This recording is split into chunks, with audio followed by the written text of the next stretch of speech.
Hello students. So let's start with the solution. ये IIT advance 2026 solution है. मैं थोड़ा जूम इन कर देता हूँ. Yeah. Now I think it's fine. बढ़िया क्वेश्चन है ये. तो देखते हैं पहले क्वेश्चन देखते हैं.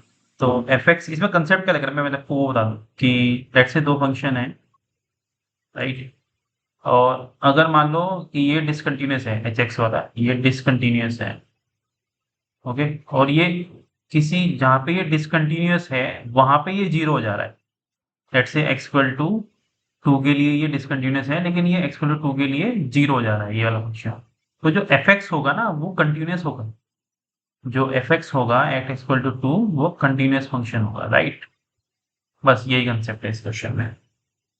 ओके. तो देखते हैं. इस कंसेप्ट को ध्यान में रखते हुए क्वेश्चन सॉल्व करना है, अदरवाइज अगर आपने ये पॉइंट मिस कर दिया तो आप गलती कर दोगे. Let's start. तो मैं थोड़ा स्पीडली करूंगा. सो fx दिया हुआ है आपको, है ना. मैं यही से बता देता हूँ कि एक्स क्यूब है और ये दूसरा फंक्शन है, राइट. अब आप इसको देखो, पहले जो है ना ये वाला पार्ट देखो. ओके.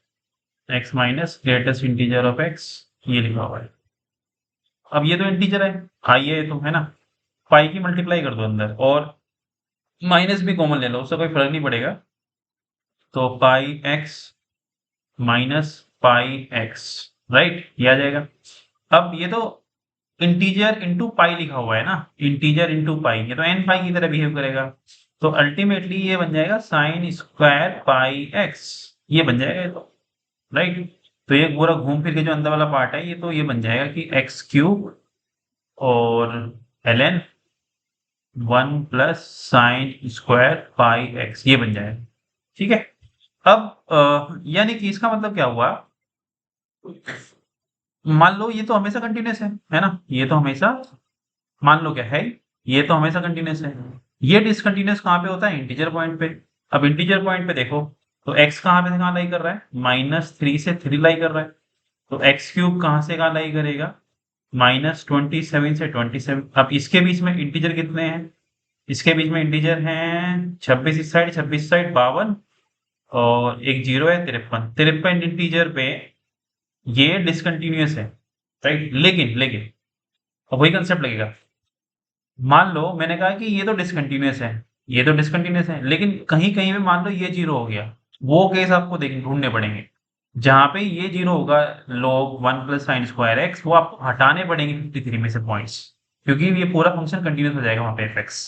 तो अब हमें ढूंढना है कि 1 + साइन स्क्वायर पाई एक्स और ln कहाँ पे जीरो होगा. ये वहां पे जीरो होगा जहां पे ये जीरो होगा, क्योंकि ln 1 जीरो, या जहां पे ये जीरो की तरफ जाएगा, मैं ये बोल सकता हूँ, है ना.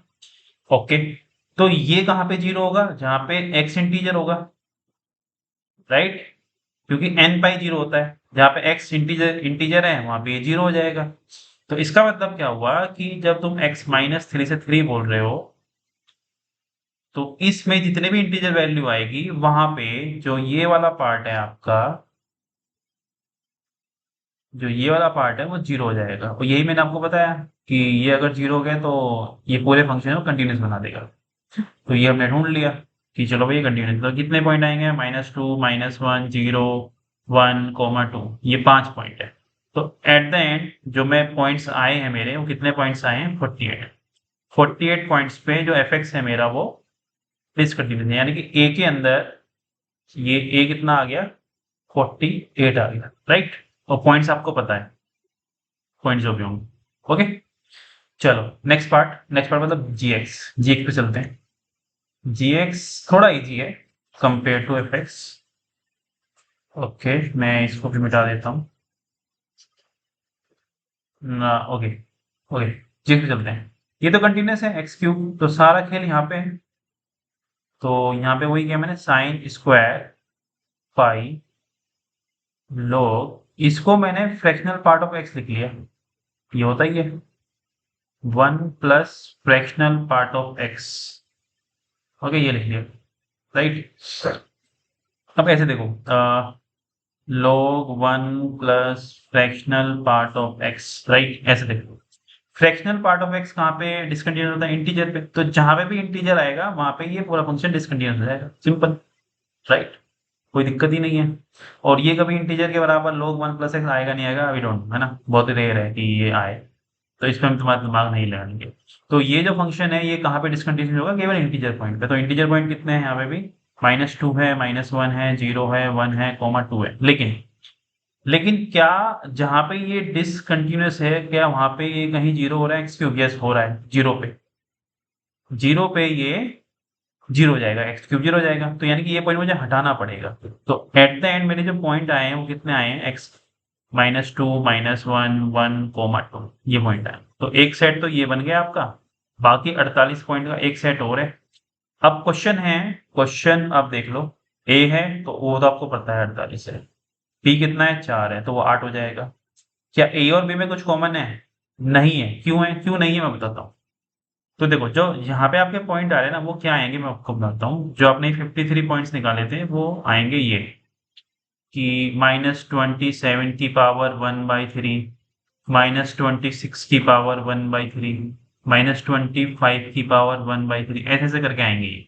अब यहाँ पे लेकिन कहीं पे ये वाले पॉइंट भी आएंगे जो हमने हटाए थे। कहीं पे आएगा -2, -1, 0, फिर कहीं पे 1 आ जाएगा, फिर कहीं पे 2 आ जाएगा, है ना? फिर वैसे ही नंबर आते रहेंगे कि -25 की, सॉरी, +25 की पावर 1 इस तरह से सेट था ये वाला, ये वाला बता रहा हूँ। इसमें से आपने ये 5 पॉइंट हटा दिए थे, राइट? ये 5 पॉइंट आप लोगों ने हटा दिए थे, ओके? हट गए।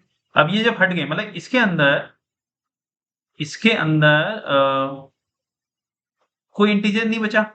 इसके अंदर कोई इंटीजर नहीं बचा, वो आपने हटा दिए सब। ये ऐसे नॉन ऐसे नंबर है इस तरह के, फिर जो इंटीजर था आपने एब्सोल्यूट जो इंटीजर था हटा दिए। तो इसका मतलब इन दोनों में कुछ कॉमन नहीं है। इन दोनों में कुछ कॉमन नहीं है, क्लियर? इन दोनों में कुछ कॉमन नहीं है, ओके? तो यहाँ पे 0 आ गया, तो 48 + 8 कितना हो गया? 56, यही आंसर है। So do subscribe guys if you like our video. Thank you, मिलते हैं नेक्स्ट वीडियो में।